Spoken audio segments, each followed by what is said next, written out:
Olá, você que acompanha a programação aqui da Rede MLC, mais um Deixa que eu pergunto, especial Novembro Azul. E eu quero dizer isso para todo mundo que acompanha a gente, não só para os rapazes, mas para as acompanhantes, as namoradas, as mães, as irmãs, as madrinhas, as tias, todas as mulheres que estão aí no convívio dos rapazes da vida delas, né, dos meninos, dos homens, dos pais, dos filhos, irmãos, para que a gente tenha esse olhar com cuidado, com o empurrão que eles precisam, porque a gente sabe que o homem ele é um pouco mais, não, depois eu vou, e nessa história pode dar erro, né? E para não dar erro, para não acontecer alguma coisa ruim, a gente traz o alerta, traz essa pegada aqui de vocês receberem a informação que a gente apresenta para vocês com o especialista para cuidar dos familiares e cuidar aí de quem faz parte da vida de vocês. E hoje, aqui nos nossos estúdios, chega para a gente a doutora Bárbara Melão, urologista,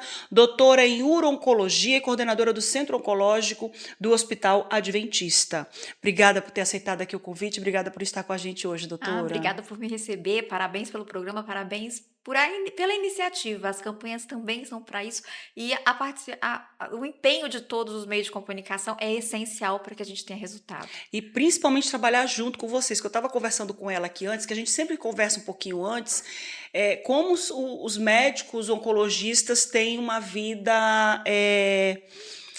Todos os médicos se preocupam com seus pacientes, todos os médicos, eu tenho certeza, ficam naquela preocupação, ansiedade com os pacientes, ansiedade controlada, moderada, não ansiedade igual a minha, obviamente, né? Mas o oncologista, ele trata de uma doença que ainda não tem cura, digamos assim, mas tem tratamento e já está virando ali uma doença crônica, como a gente trouxe com o doutor Gerson ainda no mês de novembro, no mês de outubro. Como é que é lidar com o câncer no dia a dia, escolher isso como profissão para tratar desses pacientes, doutora? É o que a gente estava comentando, é aquele médico que a gente não quer ir, né? Então, quando a gente vai é porque algo foi diagnosticado, algo, né, tem que ser tratado. Uhum. Então, eu sempre falo lá no centro oncológico, você tem que ter um tripé para cuidar desses pacientes. Você tem que, claro, ter toda a questão física, de cuidado, de tratamento. Hoje eu acho que é uma das especialidades que mais muda. Tem congresso todo mês tem inovação, então você precisa ficar. Até a carga de conhecimento é muito Sim. maior do que nas outras Não especialidades. tem respiro, né? Não tem.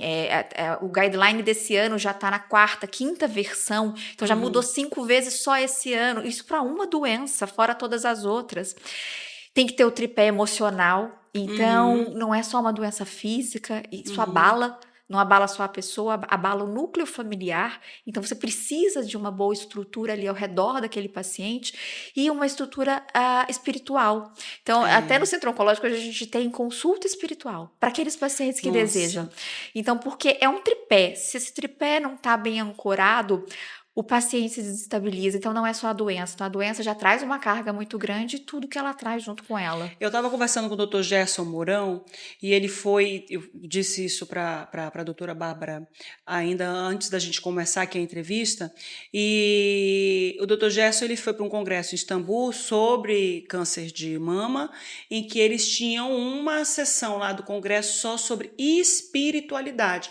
Não era psicologia, não era psicoterapia, não era moralidade, não era ética, era espiritualidade. E é muito importante a gente trazer isso, porque quem não tem uma fé, eu não sei qual é o argumento moral e mental que o ateu usa para poder enfrentar as dificuldades, né? Até porque eu jamais conheci um ateu para poder perguntar dele. Mas se a gente não tiver fé em alguma coisa superior, que tenha mais poder do que a gente, principalmente que esteja nos olhando e enxergando a gente como seres que precisam também de cuidado e tudo mais, eu não sei o que que vai ser da vida do ser humano, assim. Porque da minha eu não sei o que ia ser, não. Porque era um monte de gente rezando, e eu rezando, fazendo promessa e tudo mais. É exatamente isso. Então, esse tripé tem que estar funcionando tudo junto. Espiritualidade, hoje, no paciente oncológico, e não é assim um achismo, tem estudo científico mostrando isso, que realmente impacta em resultado de tratamento. Né? E não é questão de religião, é questão de espiritualidade, de acreditar no ser superior, de se apegar a isso, de ter fé. Né? Faz andar para frente, faz melhorar a progressão da doença ali. Então, isso tem que estar junto no tratamento. Né? Então, a gente tem que cobrir todas essas áreas. Existem estudos também que comprovam que o pensamento positivo, que o otimismo, eles influenciam diretamente no sistema linfático, melhorando a imunidade. Esses estudos são verdadeiros, né, doutora? Então são, sim, tanto os estudos de espiritualidade como os estudos de positividade. Então isso realmente tem impacto no sistema imunológico. E se a gente for pensar lá a oncogênese, que é o surgimento do câncer, isso faz todo sentido. Porque como é que o câncer surge?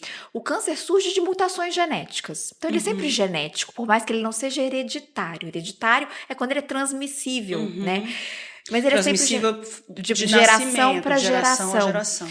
Mas ele é sempre genético, então é uma mutação genética que muda aquele metabolismo da célula, faz a célula proliferar, e o sistema imune consegue dar conta da maior parte dessas mutações que mudam essas células. Mas algumas vezes essas células mutadas que proliferam escapam do sistema imune. Então, se a gente melhora o sistema imune de qualquer forma, a gente realmente vai ter impacto na oncogênese. Isso é muito importante. Isso quer dizer, então, que durante toda a nossa vida sempre tem uma célulazinha que está ali querendo crescer mais. Todo mundo tem. Mas o sistema imune dá muito conta Ele dessas células. Ela não escapa, porque ele percebe a diferença dessa célula em relação às outras. E o câncer surge justamente quando essas células mutadas elas escapam do sistema imune. Tem vários tipos de mutação, né? Várias diferenciações de célula, e quando elas escapam, então o sistema imune tem que estar sempre estresse, ansiedade, tudo isso faz o que com a nossa imunidade? Joga a imunidade para baixo. Então, realmente, os estudos científicos corroboram essa hipótese de que se a gente melhora o sistema imune, a gente também diminui as chances dessa congênese acontecer. É muito interessante a senhora falar sobre ansiedade, porque durante o meu período de quimioterapia, os 6 ciclos que eu fiz, a gente faz um exame um dia antes da quimio para poder mostrar como é que estão os seus leucócitos, para ver se o fígado está funcionando bem no filtro ali do sangue, que a gente está recebendo uma medicação altamente tóxica. Ela está matando as células cancerígenas, mas também está atacando o nosso sistema que não está doente, né? E aí eu me lembro bem que eu sempre tive ansiedade muito alta, e eu tenho exames dos leucócitos fora de período de quimioterapia e durante o período da quimioterapia. E por incrível que pareça, os meus leucócitos são os glóbulos brancos, digamos assim, que são os glóbulos que atacam, que melhoram a nossa imunidade. Quanto melhor estão os leucócitos... São as nossas células de defesa. De defesa, né? E os meus leucócitos sempre foram ali por volta de 3.000, 3.400, e isso é muito baixo, né? Tudo por causa da ansiedade, que dá cortisol. Cortisol também é um hormônio que traz um pouco a baixa ali do sistema imunológico. Então, o ideal para que você tenha saúde sem ter câncer ou durante o tratamento de câncer é ter um pensamento positivo, um comportamento de tranquilidade, serenidade, sem angústia, sem ansiedade, sem nada disso. Exatamente, o cortisol é uma ótima lembrança disso. Então, altos níveis de estresse geram altos níveis de cortisol. E o cortisol é anti-inflamatório, ou seja, ele diminui as células de defesa. Então, ele é o anti-inflamatório mais potente que a gente tem no organismo, né? Então, realmente joga a imunidade lá para baixo. E o cortisol, ele é aquele hormônio que ele tem que estar presente quando tu vai para a guerra. É aquele hormônio que tu tem que reagir rápido no trânsito, tu tem que reagir rápido ali para defender um filho, para tu poder sair, desviar de um carro caso não tenha prestado atenção durante a travessia. Não é para tu ficar o tempo todo com o teu cortisol ativado. Exatamente. E é isso que acontece quando tu é ansioso e quando tu é angustiado. Exatamente. É uma coisa que leva a outra. Querida ansiedade. eu te amo, mas eu não quero muito, não. Só um pouquinho, só na medida para poder realizar meus planos, né? Porque a ansiedade ela é benéfica com uma determinada medida. Qual é a diferença do câncer de próstata para hiperplasia? Nossa, essa pergunta é muito importante. Até para deixar bem claro que a hiperplasia benigna da próstata, que é o crescimento benigno da próstata, ele ocorre em todos os homens. Então, a próstata ela vai crescer do dia do nascimento ao último dia de vida do homem. Isso é natural que aconteça. E a hiperplasia benigna, quanto maior idade, mais chance do homem ter. E fizeram um estudo que se todos os homens chegarem aos 80 anos, todos vão ter algum grau de hiperplasia prostática, que é benigno, como o próprio nome diz. E não aumenta a chance de ter câncer, tá? Uma coisa não tem relação Nada a ver com com a a outra. outra. E a hiperplasia benigna, como eu falei, todos os homens vão ter ela em algum grau. E ela é muito mais comum do que o câncer de próstata. Então, quando os pacientes vêm rastrear a próstata, né, a gente, como urologista, tem que rastrear o câncer de próstata, né, que são os exames específicos de PSA e toque retal, mas tem que rastrear a hiperplasia benigna da próstata, que apesar de ser benigna, pode trazer consequências para a via urinária, né? Então, se a gente pensar que o canal do xixi passa no meio da próstata, né, aquele aumento ali ao redor do canal pode gerar uma obstrução dele, e o impacto disso é na bexiga. E aí eu sempre falo com meus pacientes, para próstata a gente tem remédio, a gente tem cirurgia. Para bexiga, o impacto disso é na bexiga. Não tem remédio, não tem cirurgia. Então, se a gente não trata precoce e de forma efetiva, a bexiga para de funcionar a longo prazo, né? E como não tem remédio nem cirurgia, passa sonda. Que são aqueles homens em retenção urinária, com sonda. Então, a gente tem que prevenir esses efeitos no resto do trato urinário, bexiga e rim. Ou seja, nada de segurar xixi, principalmente se for por hiperplasia. Meu pai teve hiperplasia benigna, meu pai tem 87 anos, graças a Deus, vai fazer 88 ano que vem, e ele teve hiperplasia, ele teve que ficar realmente, até a gente fazer todo o processo para ele operar, ele precisou ficar com uma sondinha, porque chegou a apertar de um jeito que bloqueou a uretra dele, e aí ele não conseguia fazer xixi normalmente não, ele teve que botar uma sonda. Mas assim... Por isso é importante rastrear os sintomas. Os sintomas, primeiro que a Sociedade Brasileira de Urologia fez uma pesquisa que mostrou que os homens procuram 12 vezes menos os serviços de saúde do que as mulheres. Isso tem um impacto direto na expectativa de vida.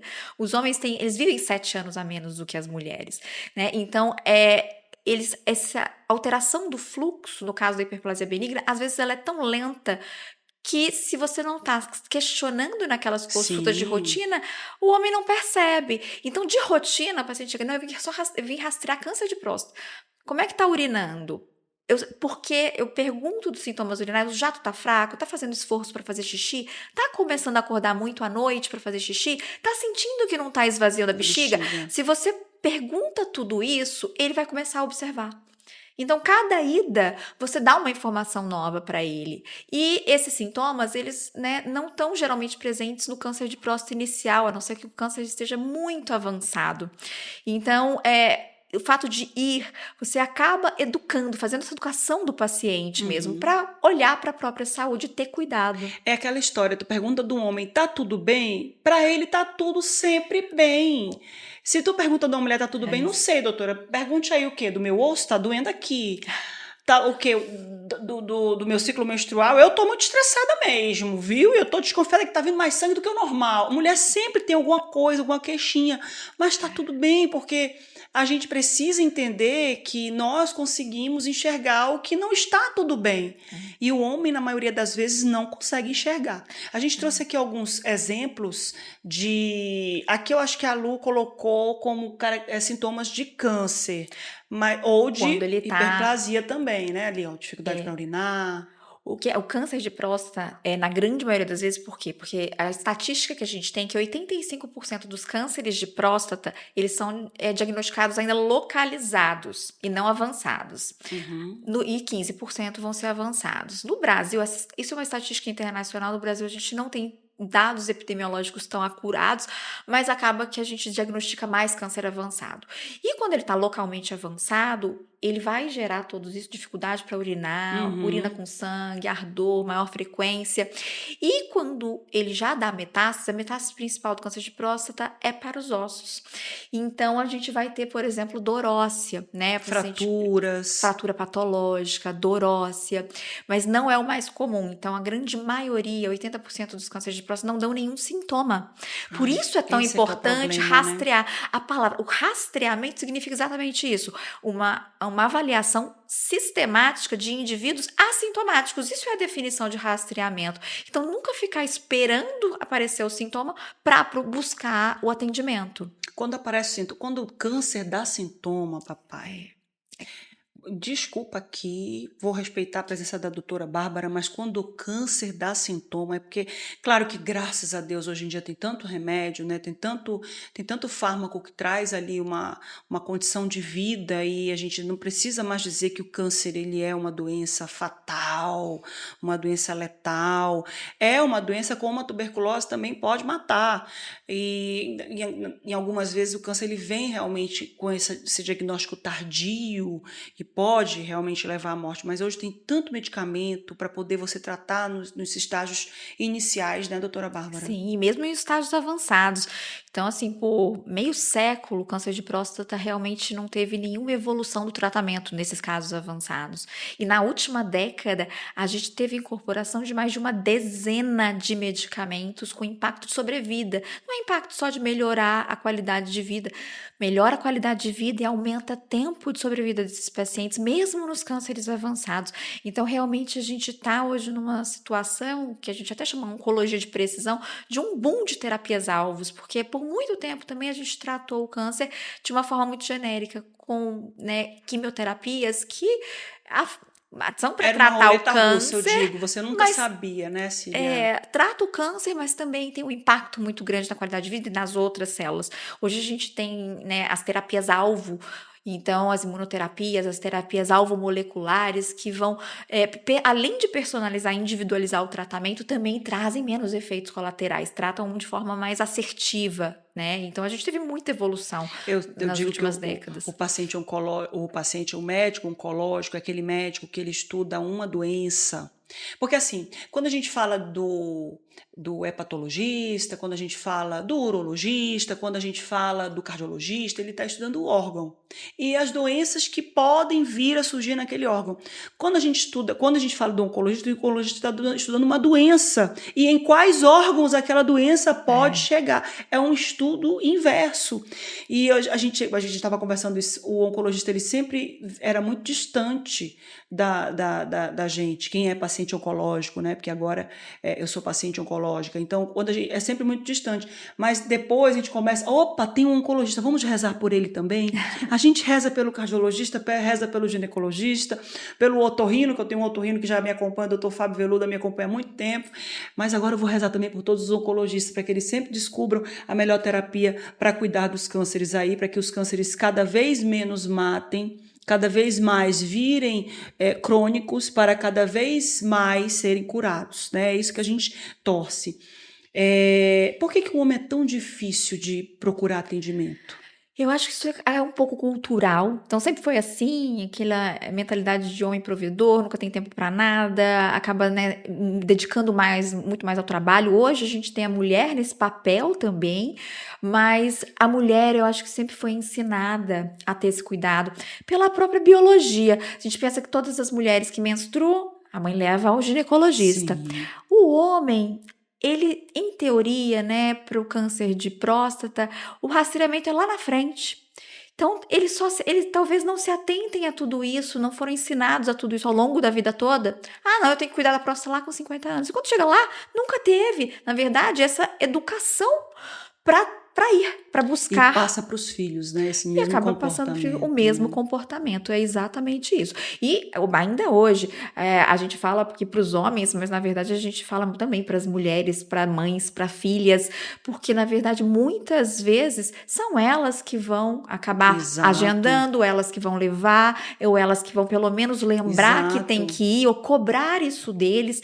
Então a campanha ela é voltada à saúde do homem, mas a gente também busca muito atingir as mulheres. mulheres, porque muitas vezes são elas que dão esse empurrãozinho que tá faltando. Vão junto, né? Muitas vezes vão juntos, ou até marcam, eles chegam lá, não, foi a minha esposa que marcou. E por falar nisso, eu não Muitos consigo nem fazem dizer para a senhora o que eu estou sentindo, porque quem sabe mesmo o que eu estou sentindo é ela, né? Não tem isso que a mulher que sabe mais. Tem um meme na internet que diz assim... Muitos que chegam e falam, e aí, tá tudo bem com o senhor? Ah, tá tudo bem. amor. Aí a mulher começa, não tá não. Ele vai no banheiro 4 vezes à noite, eu não consigo dormir. É ótimo. É ótimo. Que ele vira, tem um meme na internet que diz assim, tô indo lá no médico, vá meu amor, vá, que eu já marquei pra você. O que eu tô sentindo mesmo, hein? É isso. Diga pra ele que você tá assim, tá assado, tá não sei o quê, tá assado. Tá bom, tá. É melhor anotar ou tu quer aqui comigo? Não, eu adoro quando elas deixa que estão eu vou. juntos, porque elas já me falam tudo. Porque o homem, você tem que ser detalhista. Tá tudo bem? Tá tudo bem. Aí você começa a perguntar, mas o jato do xixi tá forte? Não, não tá. Tá acordando a noite fazer xixi? Tô, várias vezes. Como é que tava tudo bem? Então, se você não for muito específica pro homem, ele é diferente. Ele não traz tantas informações quanto a mulher. Você tem que arrancar dele. Tem que tirar deles, né? Eu acho que a gente, como mulher, é mais fácil tirar deles, viu? É mais fácil, porque a gente enxerga ali, se for ainda um casamento longevo, né? Tu sabe que ele dormia bem a noite toda, e agora ele não está mais dormindo. Além da dor óssea, esses sintomas aqui são sintomas também do câncer de próstata? Quando ele está avançado. Quando ele está localizado, e é quando ele está localizado que a gente quer diagnosticar, então as campanhas de rastreamento são justamente para a gente encontrar aqueles tumores pequenos, ainda localizados na próstata, em que o tratamento é muito efetivo. Então, a gente falar de uma taxa de cura para câncer de próstata acima de 90% quando ele é localizado na próstata, poucos tumores têm taxas tão boas, né, de cura, tão altas. Então, realmente, a gente quer diagnosticar assim, por isso que a gente tem essas campanhas. E ao contrário do que muitos homens pensam, quanto mais cedo começa o rastreamento, melhor, mais impacto de benefício que aquele rastreamento vai ter. Cedo é quanto? 50 anos. Então, a Sociedade Brasileira de Urologia recomenda que todos os homens procurem o serviço de saúde aos 50 anos para realizar o PSA, que é um exame de sangue, e o toque, que é indolor, dura poucos segundos, feito no consultório do urologista. Mas eu sempre falo com meus pacientes, e nas campanhas, por mais que os dois juntos, combinados, sejam, né, mais importantes para detectar mais tumores, se você é homem e não quer, por algum motivo, fazer o toque retal, tá tudo bem. Vá mesmo assim, busque esses outros sintomas, faça pelo menos o PSA. A gente não fala para fazer só o PSA, que é o exame de sangue, porque ele detecta a maior parte dos cânceres de próstata. Então, 85% dos cânceres de próstata são detectados pelo PSA, por alterações dele. Mas, infelizmente, 15% dos tumores não vão alterar o exame de sangue. Então, para a gente também, né, conseguir diagnosticar esses que não alteram o exame de sangue e que, por vezes, são muito agressivos, a gente pede para combinar o PSA e o toque. Mas o fato de não querer fazer o toque não é motivo para não ir ao urologista. É melhor você ter, eu sempre digo assim, é melhor você ter 50% de alguma coisa do que 100% de nada. E com PSA a gente tem 85%. Então, 85% a gente vai estar abarcando com o PSA. Então, vá, mesmo que não queira fazer o toque, vá. A gente sempre orienta tudo isso, né? A importância do toque. Mas se não quer fazer, não tem problema nenhum, vá pelo menos colher o PSA. Mas o exame de toque, o PSA substitui o exame de toque? Não substitui, porque eles dos 100% de câncer de próstata, eles diagnosticam as 85% Esses vão alterar. 15% precisam. E os 15% que não alteram, muitas vezes a gente consegue pegar pelo toque retal. Então, esses que não alteram, infelizmente, a gente não consegue pegar pelo PSA, porque ele vai estar normal. Então, por isso que a gente sempre orienta a fazer os dois, a combinar. Mas, se fizer pelo menos o PSA já tá bom. Mas a gente sempre orienta. Chega lá e fala assim, olha, 15% não vai alterar o exame. Mas tem paciente que realmente não quer fazer. Eu tenho pouquíssimo caso de, não vou fazer de jeito nenhum. Eu tenho 2 pacientes que não fazem de jeito nenhum. Mas não tem problema, eles estão lá e eu todo ano fazendo PSA. Agora sim, doutora Bárbara, por muitos anos aqui no Amazonas, o Amazonas era o STF. O que eu quero dizer com STF? O Supremo Tribunal Federal, por muito tempo, ele só tinha homens. Tanto que era proibido você entrar de saia de calça, ou melhor, no STF. Quem inaugurou a entrada de calça no STF, sendo mulher, foi a ministra Carmen Lúcia, que foi a primeira ministra mulher do Supremo Tribunal Federal. Por muito tempo aqui no Amazonas, os homens reinaram soberanos na urologia. Como é ser... A senhora foi a primeira médica? Eu fui a primeira urologista, né, do aqui estado. no Amazonas. Isso. Quando eu ouvi seu nome, eu falei, vocês estão brincando. Foi meu marido, que é paciente dela. Eu falo isso com menos dor no coração, porque agora eu já a conheci. Então, agora a gente já tem um relacionamento de amizade, né? Então, já digo logo, amiga, desde o início. Primeiro encontro, tem um relacionamento de amizade, que eu já dou logo uma pressão. E um outro amigo meu, que é o doutor Nelson, que também é paciente dela. E quando o meu marido foi, e eu que marquei, eu preciso confessar isso para vocês. Porque a gente tem um relacionamento muito, muito bom, graças a Deus, meu marido e eu. Então a gente não tem muita coisa, não. Então a gente brinca. É para marcar com ela, então eu vou marcar. Porque eu prefiro marcar logo com a doutora Bárbara. Não a conhecia pessoalmente, só ouvia falar, né? E sempre ouvia falar que era bonita e tal. Eu falei, meu Deus, me ajude, Senhor, nesse momento. E marquei. E a Tayana, que é a esposa do doutor Nelson, que disse para mim, a bicha é bonita. Enfim... que não tem nada a ver com a competência, né? Que a competência não tem nada a ver com a beleza, é a dedicação pessoal dela. E aí, como é que os homens recebem isso? Aliás, como é que a senhora foi recebida pelos homens? A urologia ainda hoje é a especialidade com o menor número de mulheres do Brasil. Então, nós somos 0,5% de urologistas. Então, dentre 6 mil urologistas no Brasil, nós somos 200, um pouquinho mais de 200. Urologistas. E aqui no Amazonas eu tive a honra de ser a primeira. Hoje nós já temos a doutora Gabriela e a primeira residente mulher do Amazonas, que é a doutora Débora. Então ela está no primeiro ano, então daqui a 2 anos ela já vai também estar aqui conosco no mercado de trabalho. E assim, a gente estava comentando, do mesmo jeito que tem mulheres que não se sentem à vontade de ir em médicos homens, os homens também, tem alguns homens que não se sentem à vontade de ir em uma urologista Exato. mulher. Mas em compensação também tem aqueles, e tá tudo bem. Tem muitos urologistas homens para atendê-los. Isso não pode ser motivo de não procurar. Mas da mesma forma, tem outros homens que se sentem mais confortáveis conosco, por conta do exame íntimo, não querem que esse exame seja feito por outros homens. Exato. E aí acabam vindo conosco. Então, é engraçado que hoje eu vejo as meninas que estão vindo, escolhendo a urologia, vindo da residência, muito preocupadas com isso, né? Ai, mas como você recebida, como é que o paciente vai me procurar? Eu te confesso que eu gostei da especialidade desde a faculdade, eu nunca pensei nisso. Eu fui pensar nisso porque as outras pessoas me perguntavam. E realmente na residência, né, 90% das residências do Brasil de urologia hoje são no SUS, não é um paciente que escolhe, o paciente chega lá e você está lá. Sim. E aí eu nunca tinha parado para pensar isso. E no último ano, com todo mundo me perguntando, foi que eu fui me questionar. Eu falei assim, nossa, será que eu vou ser escolhida?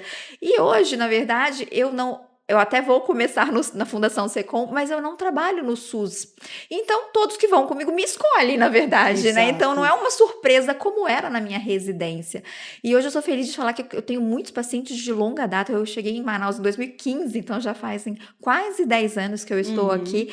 E realmente, a gente não tem que pensar nisso, porque foi o que você falou, a competência. A competência, o cuidado, os pacientes percebem isso e realmente você consegue trazer os homens para se cuidar. Eu vou dizer uma coisa, eu acho que hoje a gente busca muito o que antigamente se tinha com o médico da família, se perdeu por causa da rapidez com que a vida, do ritmo com que a vida tomou, né? O ritmo rápido que a vida tomou, e hoje a gente quer resgatar isso, porque a gente já percebeu que você andar muito rápido nessa vida não está sendo muito de bom auspício. Eu gosto muito dessa palavra auspicioso, acho tão bonita essa palavra. De bom auspício. Por quê? Porque a gente, nessa rapidez, a gente perde muito na vida, né? Então a gente vem buscar o quê? Aquele médico atencioso, o médico que vai demorar um pouquinho mais na consulta, mas eu vou sair de lá mais tranquila, mais calma. E assim, gente, tanto meu marido quanto o Anelson dizem, mas ela é muito gente boa. Ela é muito gente boa. Pois eu preferia que ela fosse chata. Eu preferia que ela ela fosse antipática. Ela ainda é gente boa, depois de tudo isso, ainda é gente boa. Tá bom, vou deixar pra lá. Mas, enfim, voltando de novo pra questão do câncer. Eu tô falando isso porque é inevitável que a gente toque nesse assunto da questão da mulher na urologia. Sim. Porque a urologia, ela foi por muito tempo sempre tomada pelos homens, né? E ele traz aqui esse cuidado que se tem, o quê? Não, os homens, eles precisam ter escolha. Sim, também. Eu quero escolher. Por muito tempo eles não tiveram. Exato. Então aí já vem aquele outro lado da moeda da escolha. Será que vão me escolher? Não, eu estou dando para eles uma escolha. Porque tem homem que sim, tem vergonha. Tem homem que sim, não quer ser atendido por um outro homem para fazer o exame íntimo, como muito bem colocado. A gente nunca chama assim, a gente sempre chama o exame do toque, mas é um exame íntimo. Sim. Que causa nele também um constrangimento, causa nele uma angústia também, né? O homem, ele pode ser bonachão e tal, mas ele vai ficar ansioso com aquilo, ele vai ficar angustiado com aquilo. Não precisa, gente, porque ela ainda é gente boa. Fiquem calmos, fiquem tranquilos. Tratamentos para o câncer de próstata. Aí o importante é saber a fase. Então, sempre que a gente diagnostica, sou suspeita de câncer, a gente vai fazer o diagnóstico. O diagnóstico do câncer de próstata é sempre por biópsia. Então, a gente vai rastrear com o PSA e o toque. Se algum deles alterado, a gente vai fazer uma biópsia. E uma vez, né, biopsiado, e eu tive um caso essa semana ainda, a gente tem que estadiar. Então, onde está aquela doença? Ela está só na próstata? Ela está localmente avançada?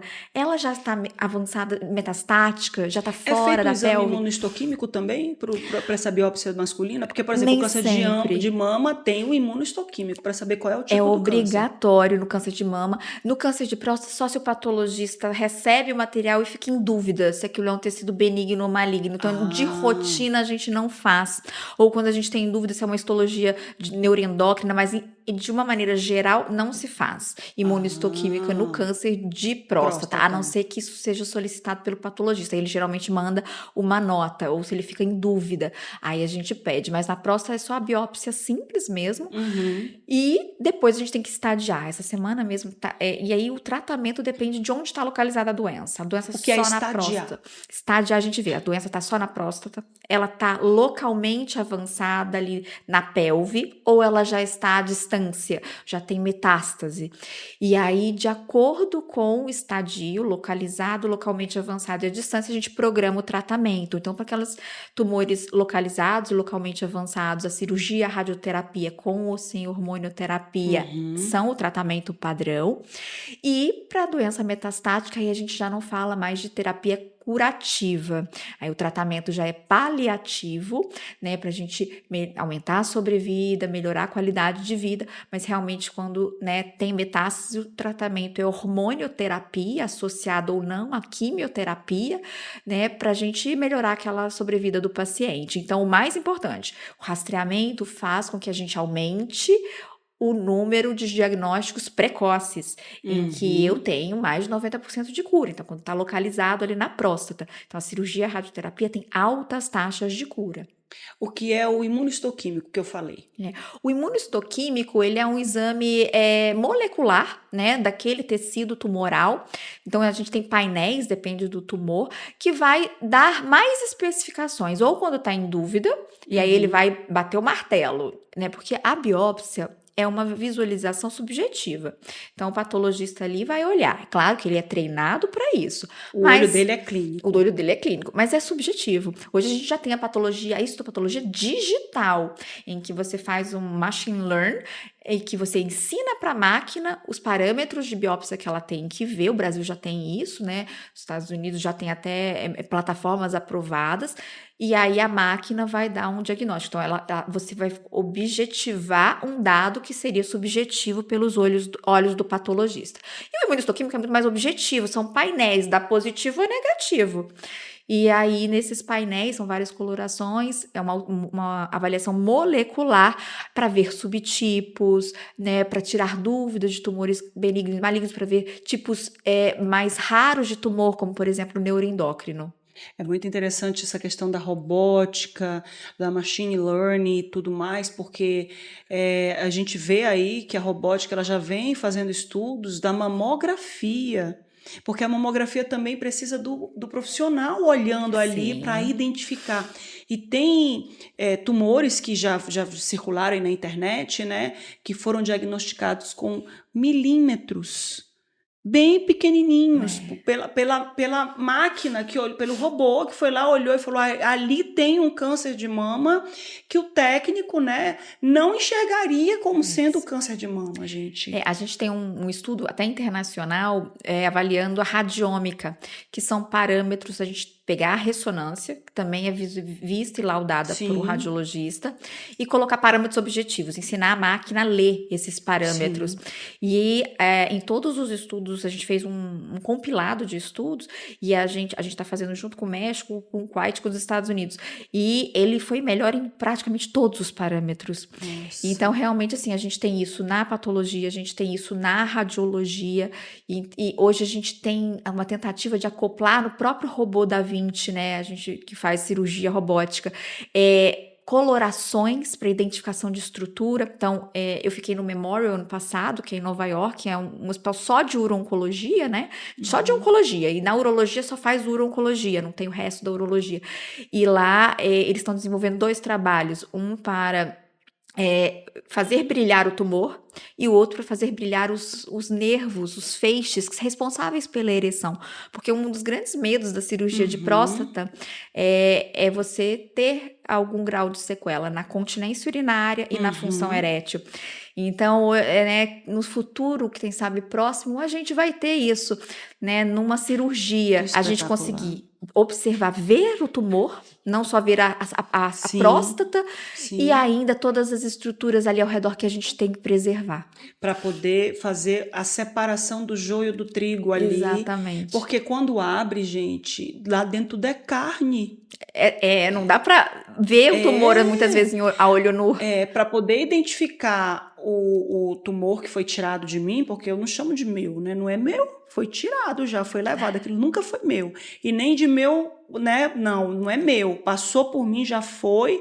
É uma leve brisa já que passou, eu já não considero mais nem que passou. Estou só terminando de fechar o tratamento. É assim que a gente trata.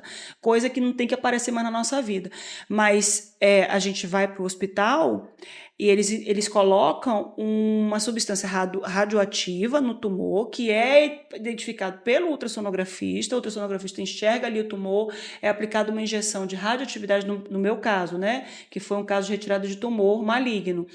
E aí, dali, é aplicada injeção em outros pontos para que vá para o primeiro linfonodo que tem contato com aquele tumor para saber se houve um comprometimento do meu sistema linfático. E assim, cara, tem uma máquina dentro do centro cirúrgico que vai fazendo aquele barulhinho que você vê quando acontece desastres nucleares, né? Aí eles colocam em cima do peito. Opa, ainda tem material aí, vai tirando. Opa, ainda tem material.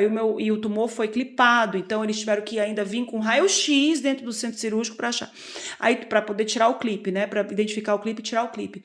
Então, assim, antigamente eu nunca rezei por um oncologista, agora eu rezo pelo oncologista, eu rezo pela farmácia que faz a manipulação do quimioterápico, e agora eu vou rezar pela visão de todos os radiologistas, até que se chegue o momento em que realmente, dentro, claro, sem tirar o emprego de ninguém, eu fico tão preocupada. Não tira. Não, eles têm que ensinar.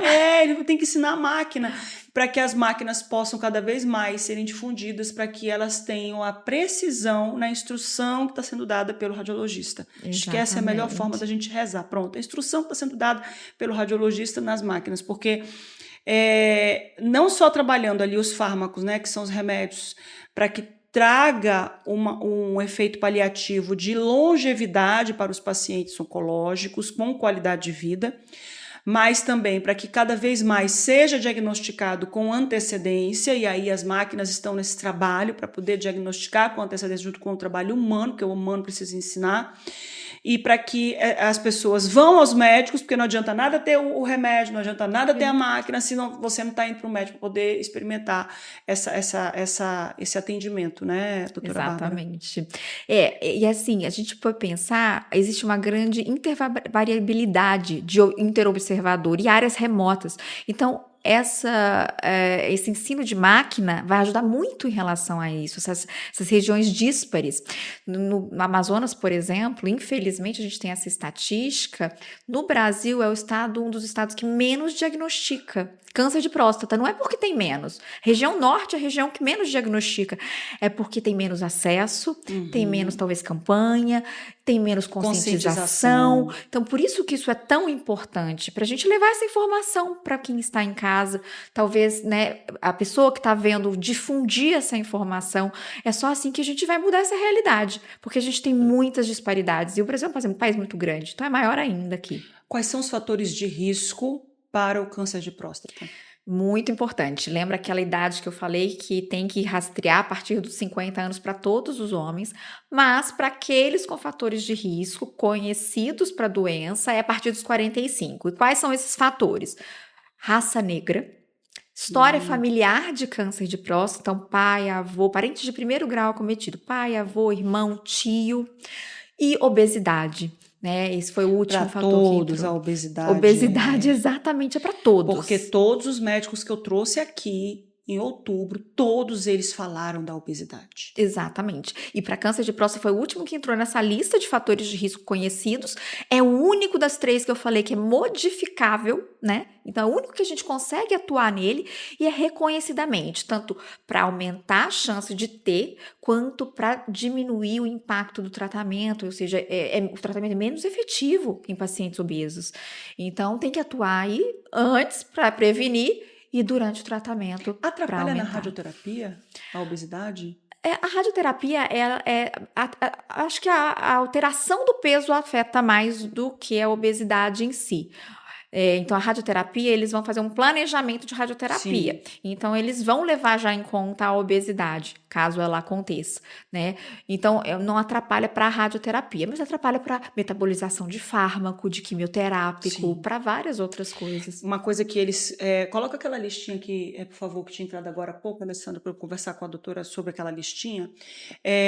Uma coisa que deixaram muito claro para mim, quando eu fui começar a quimioterapia, não pode engordar. Não pode aumentar o peso, não pode. No câncer de mama em específico, e no de próstata também é assim, mas no de mama isso é mais importante. Ele é hormônio dependente, e a gente sabe que nas células adiposas a gente tem produção hormonal. Isso, então elas geram alterações hormonais que impactam, né, no câncer e no tratamento. Então no câncer de mama isso é importantíssimo. Mais do que no câncer de próstata. E eles ainda dizem assim, e musculação, papai, para o câncer de mama. Não sei se a musculação tem o mesmo efeito lá no câncer de próstata. Também, exercício físico, principalmente musculação, o efeito é protetor. E ao longo, né, pacientes já diagnosticados, ele diminui progressão de doença. E isso não é um achismo, isso é comprovado por estudo científico. Quando eu vou tratar um paciente com câncer avançado, eu sempre falo, exercício físico faz parte do seu tratamento. E ele não depende da gente, depende só de você. Foi uma coisa que eu não abri mão, assim. A gente já não tem muito paladar, a comida até que abriu algumas exceções. Por quê? Porque tu não consegue comer mesmo, tua boca fica com gosto de ferro por causa da quimioterapia. Então, quando eu tinha o gosto de alguma coisa, eu comia aquilo, né? Mas tinha acompanhamento nutricional, eu tenho uma nutricionista oncológica, que é a minha comadre, a Aline Bastos, que ela não só, ela fez especialização dela no Albert Einstein, 1 ano e meio indo para lá para estudar oncologia, nutrição oncológica, e ela fazia minha comidinha. Ela dizia assim, comadre, eu só faço comida pro meu marido, para os meus filhos, mas eu vou fazer sua comida porque você não pode ter infecção gastrointestinal, você não pode nada. E a Aline, com todo o cuidado e amor do mundo, né, sacrificando o consultório dela, sacrificando ali, ela fazia minha comidinha com os cuidados que a nutrição oncológica necessitam, porque eu tinha que ver a minha imunidade. Eu não estava fazendo uma dieta para perder peso, eu estava fazendo uma dieta para melhorar a imunidade, para manter a minha imunidade, para evitar qualquer risco alimentar que pudesse trazer uma infecção gastrointestinal, que para mim podia ser muito grave, porque eu estava com a imunidade prejudicada. Então, assim, mas a atividade física eu jamais abri mão. E não era atividade física, eu vou fazer uma caminhada, não. Maciel, tô pronta. Tô pronta para ir. E ele tinha toda a paciência com o imunobiológico, porque a gente aplica uma injeção para poder melhorar a imunidade, que doía o quadril, doía o peito. Ele dizia, o braço tá doendo. Não, Marcel, mas eu tô com dor no quadril. Vamos treinar braço hoje. O Marcel era implacável. O Marcel é implacável até hoje, né? Então, assim, eu nunca abri mão da musculação, porque na mulher, a musculação tem o efeito de baixar o estrógeno, o estradiol, né? Exatamente. Tem o efeito de baixar o estrogênio, que é no caso do tumor que foi tirado de mim, ele é receptor de estrogênio e receptor de progesterona. São os dois hormônios femininos que tem no tecido adiposo. Progesterona também tem no tecido adiposo? Não, só o estrogênio. É o estrogênio. Na verdade, o que a gente tem é a enzima aromatase que converte estrogênio, né? Então, ela produz estrogênio no tecido adiposo. Aí eu tenho justificativa para ter tecido adiposo.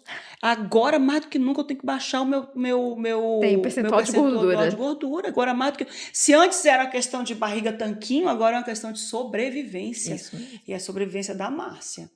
Não é? Porque tem sobrevivência do bichão lá, do tumor. Quem tá com acima do peso, já teve câncer, tá botando esse tumor para sobreviver, tem que matar esse tumor de fome.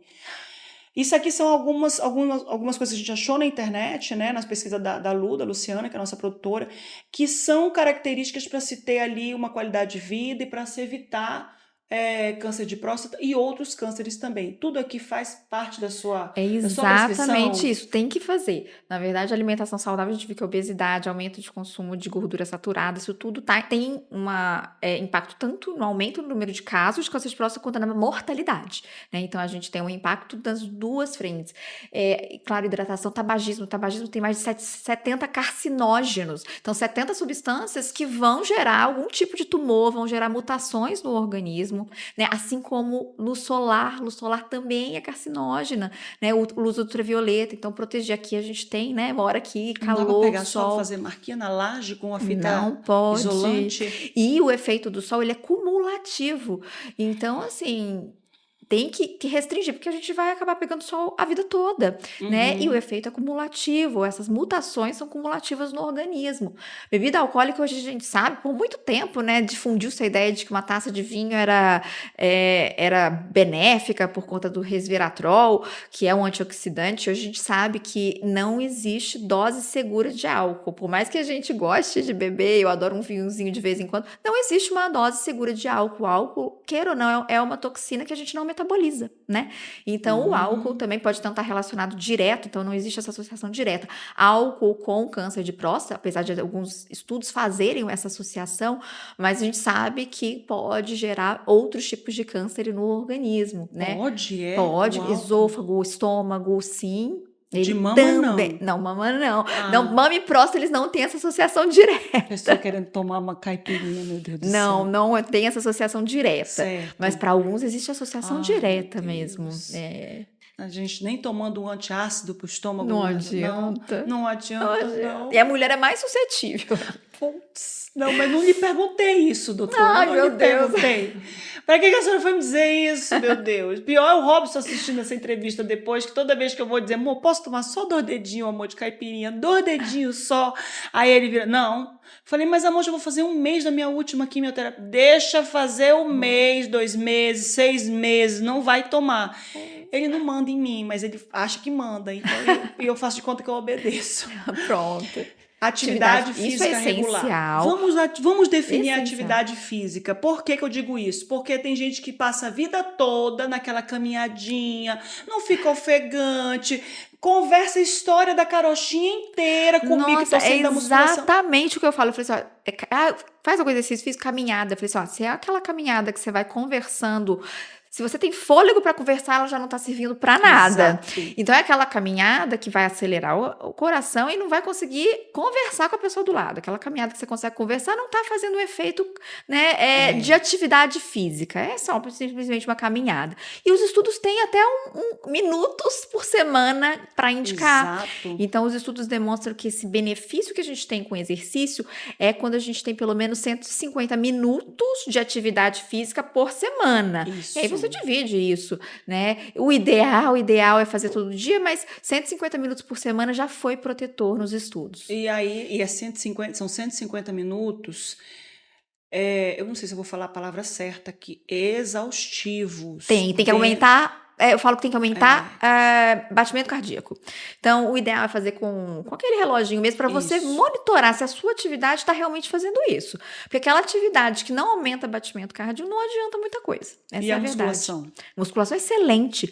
Musculação é um jeito, né, não para emagrecimento, talvez, também, mas demora mais. Talvez as pessoas hoje tenham aquela concepção de que emagrecer rápido, aí faz um aeróbico. Hoje em dia sabe-se que a musculação é tão boa quanto o aeróbico para saúde cardiovascular, né? E tem melhores efeitos funcionais, né, em relação à força muscular. Então, mesmo em pacientes idosos, se tiverem que escolher uma atividade, escolha a musculação. Para fortalecer, para ter a coragem, pelo menos, de levantar do vaso. E funcionalidade ao longo da vida, né? Isso. De levantar e descer, subir, descer escada. Carregar uma sacolinha. Exatamente. Então, funcionalmente, a musculação é o melhor que tem. Até os 35, eu treinava musculação porque eu achava bonito, porque eu gosto de um braço mais torneado e tal. Dos 35 para cá, depois que eu tirei o útero devido a um mioma, que não tem nada a ver com câncer, eu acho que o mioma está para hiperplasia benigna, da próstata, né? O mioma na mulher é a hiperplasia benigna da próstata nos homens, né? Então, tirei, mas eu resolvi tirar, porque era intramural, era uma característica lá que se eu tirasse só ele, podia vir outro, e eu gosto logo de cortar o mal pela raiz. Foi acordado com os médicos e tudo mais. Quando eu tirei o útero, que nós chegamos à conclusão, nós já sabíamos que nós não iríamos ter filhos, eu falei assim pro Robson, calma, minha gente. Eu falei assim pro Robson, amor, seremos só nós dois, tá? Então a gente tem que ter uma longevidade funcional, porque todo mundo quer ter vida longa. Você quer ter vida longa na cama? Você quer ter vida longa acamado? Quer ter vida longa inútil, que não consegue andar sozinho, não consegue nem limpar o bumbum?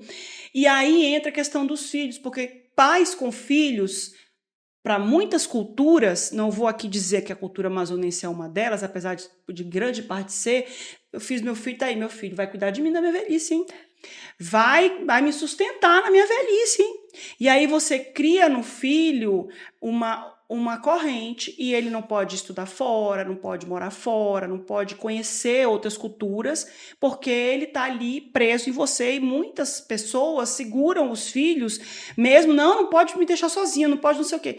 E também não se organizou para ter uma rede de apoio, né, de amizade e tudo mais, né, porque a gente sabe que cuida da gente não é só parente, muito pelo contrário, às vezes parente é o último que cuida.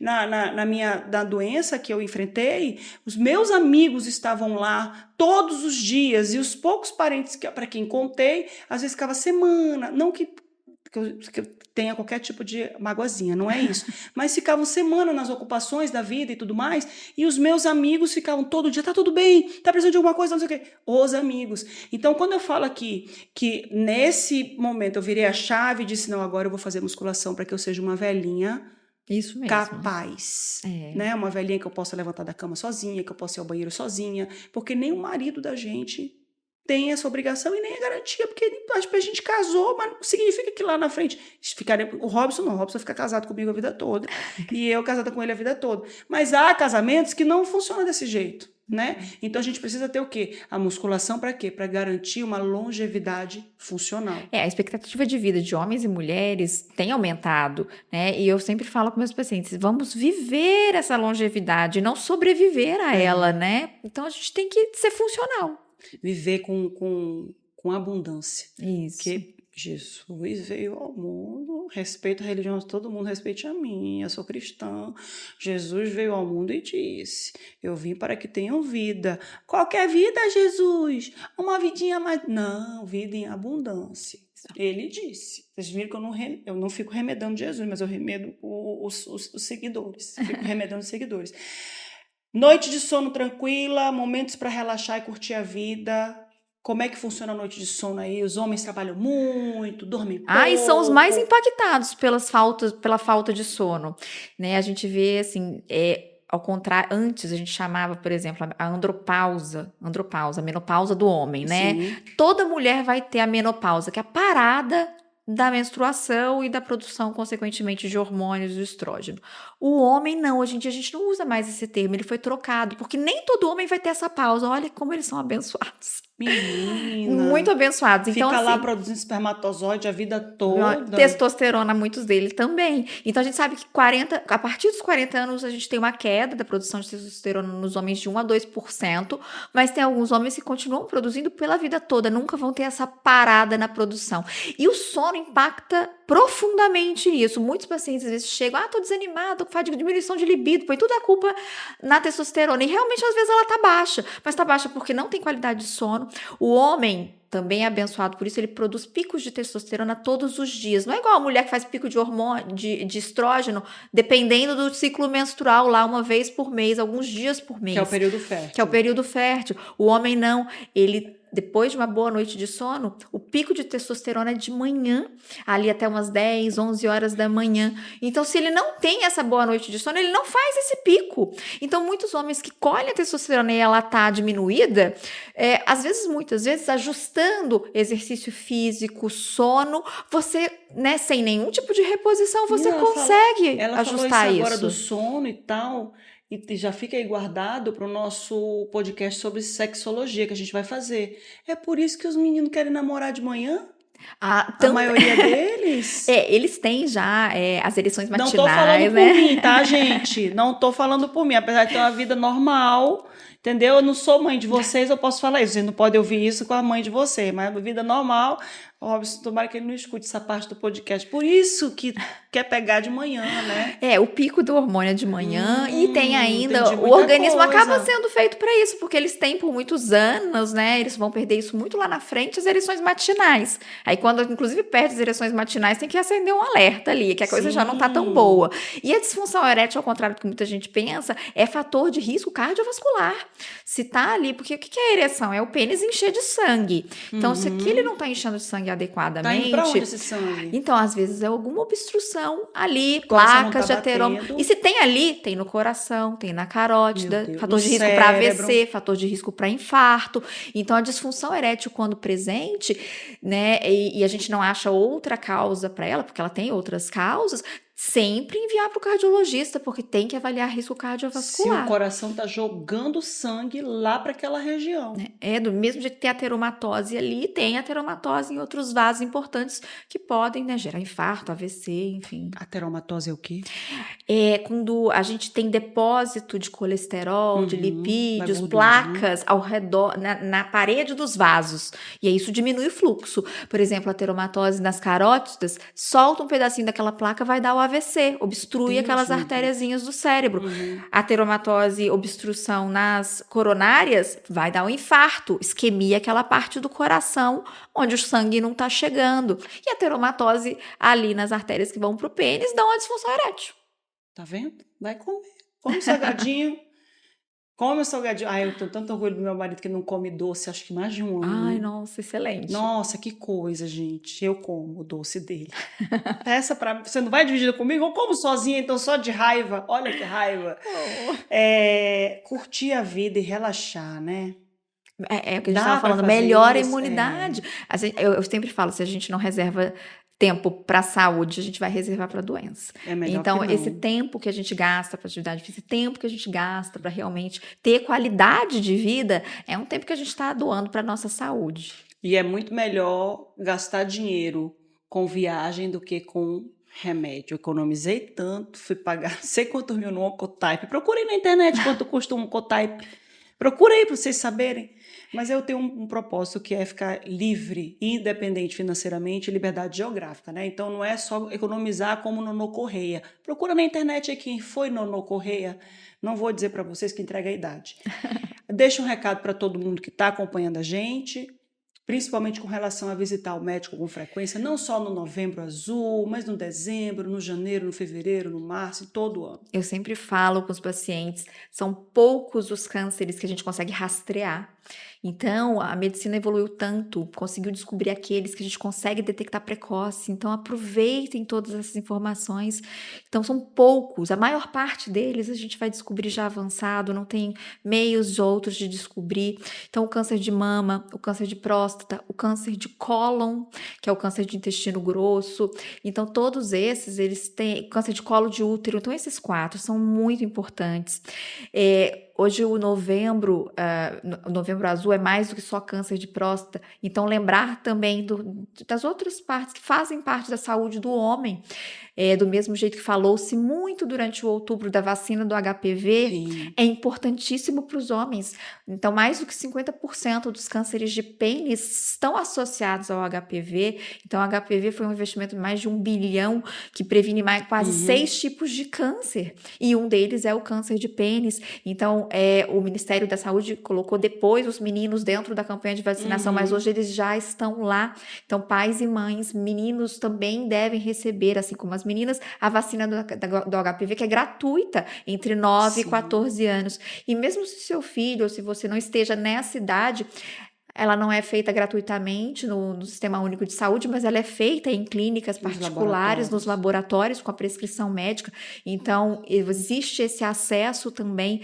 Então, é muito importante, fora todas essas prevenções, as vacinas também previnem, especificamente a do HPV previne câncer, as vacinas da hepatite também previnem. Como o urologista acaba sendo o médico do homem, a gente também acaba fazendo todo esse rastreamento de DSTs, de hepatites, e é muito frequente a gente pegar pacientes, se o seu marido é meu paciente, ele já colheu um anti-HBS, e se estava negativo, ele foi vacinar, já foi orientado. Então, a gente, como médico do homem, a gente tem que olhar a saúde integral. O paciente que vem comigo, eu não olho só a próstata, a gente comentando agora, Sim, eu já ia falar paciente disso. meu orientado, mais de 50 anos, nunca tinha feito uma colonoscopia, e a partir dos 45 anos hoje é indicado para homens e mulheres. E aí, há poucos meses atrás, ele tinha acabado de tratar um câncer de próstata no ano passado, e agora diagnosticou um câncer de cólon. Então, a gente também precisa orientar em relação a isso. Então, eu acho que é cuidar de uma forma integral a saúde e fazer a parte de vocês. A gente está aqui para fazer os rastreamentos, para detectar precoce, e todo mundo fazer a parte, né, de melhorar a saúde. Antes de diagnosticar uma doença com um exame, a diagnosticá-la com um sintoma. Isso é muito importante. Que isso é o mais importante. É uma ótima mensagem para a gente deixar. Que todas as doenças que tiverem que aparecer sejam diagnosticadas com exame e não com sintoma. Porque quando está com sintoma, quando a gente fala de oncologia, quando a gente fala de câncer, o sintoma já não é legal. Não é legal ter essa doença de forma alguma, mas hoje está tudo tão avançado que se tem tratamento para tudo, se tem cura. Exato. Antigamente não se falava em cura, né? Se falava, tá com aquela doença, tá com CA. Ninguém nem dizia o nome, né? Para você ter uma ideia da problemática que era fazer esse exame ou fazer qualquer tipo de rastreamento de câncer. Ninguém queria nem falar o nome, imagina, e procurar saber se tem ou não. E hoje, graças a Deus, a medicina está muito avançada e cada vez melhor. Antigamente demorava 5 anos para dar um passo. Hoje se dá 20, 30, 100 passos em 5 anos. Então, cada vez mais está rápido, graças a Deus. Obrigada, doutora Bárbara, por ter vindo hoje, viu? Muito obrigada por me receber aqui. Parabéns pelo programa, parabéns pela iniciativa, né? Eles só têm a ganhar com isso. Espero que todos ganhem. A gente está aqui para isso. Você já sabe, é assunto, deixa que eu pergunto. Faz o comentário aqui, faz o questionamento, tira a dúvida que a gente vai atrás da doutora Bárbara para poder esclarecer todos e quaisquer questionamentos que você porventura venha a ter. Só não se esqueça, uma coisa que eu sempre digo, eu nunca pergunto a mesma coisa 2 vezes. Significa que eu não fico com dúvidas, significa que eu não deixo que a minha curiosidade vá atrás das respostas, das coisas que eu não sei. Você também precisa fazer isso. Busque saber, busque conhecimento, pergunte do seu médico, vá lá no YouTube, ouça pessoas que já tiveram, que estão falando lá no YouTube, que é uma plataforma de muito conhecimento e muita informação. Não deixe passar informação e por falta de informação, você ficar com uma doença dessa ou descobrir tardiamente. Tá bom? Estamos acordados assim? Obrigada, viu, doutora Bárbara? Obrigada. Obrigada a você que está aí do outro lado. Até a próxima.